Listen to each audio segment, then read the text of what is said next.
And in this video I'm going to talk about the security gateway, stateful inspection architecture, and the checkpoint deployment models. Think like an architect here. You have to understand how the designing part work in terms of the sort of coding which is done from the checkpoint side, and the designing part where how they think the product suits fits into the different sort of infrastructure what the clients and the customer have. Basically, when I talk about the first, let's talk about the inspect engine packet flow. When I talk about the security gateway stateful inspection architecture, it is essential we need to talk about the checkpoint inspection model. They call it checkpoint engine packet flow, or they call it inspection engine.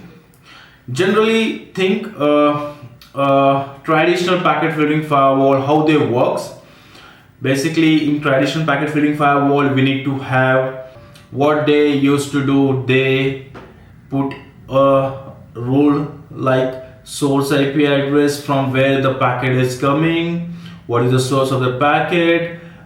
Then they give the destination IP address where that packet is going, then what ports that packets are using, source ports and the destination ports, and whether you want to allow or deny that communication that has to be there in action, and then specific gateway where that need to be get installed. That was a traditional way we put the rule into the firewall.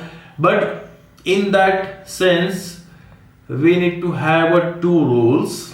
One for that source to destination. If I talk about the if I want to allow certain communication, in that sense, if I talk about, I need to have two rules. One for source destination source port, and that rule need to be allowed, and the another rule which stating that destination source and destination port that need to be allowed. So in one firewall we need to have two different rule for one sort of communication.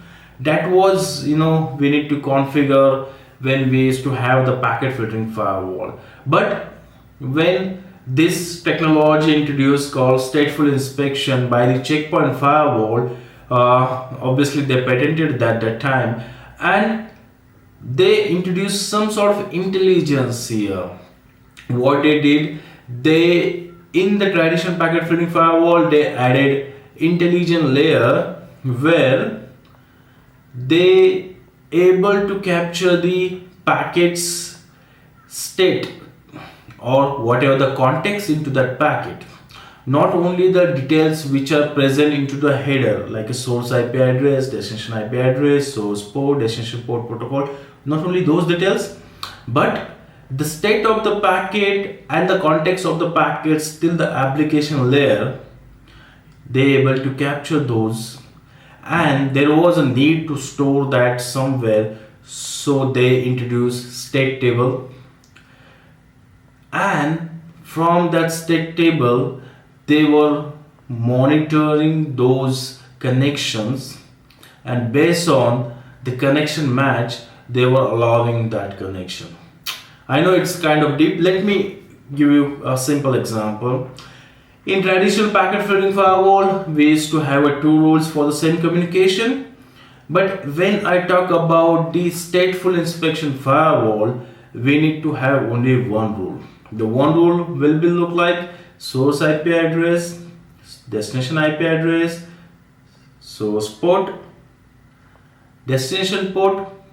If destination port is not required, that is fine, but the port, then the action whether you want to allow or deny, and then whether it need to be get installed, right? We don't require the another rule for the reverse communication like a destination then source and a destination port like that. Only one rule suffice the purpose of allowing that communication.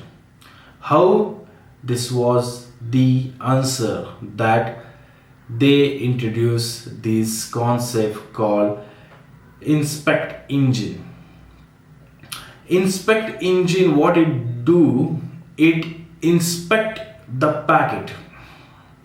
It inspect the packet, it capture the packet's related details like source IP, destination IP, source port, destination port, protocols, and state related information like their context, and all those details got stored into the state table. We also call it kernel tables. And whenever subsequent packet is hitting to the firewall interfaces, if that connection, that state of the packet is present into your state table, based on the state table details, that packet get allowed. So which reduces the having two rules requirement. Well, we need to have that in traditional ancient packet filtering firewall things. I hope this part is clear why they have this inspect engine, why they introduce this inspect engine into the checkpoint firewall.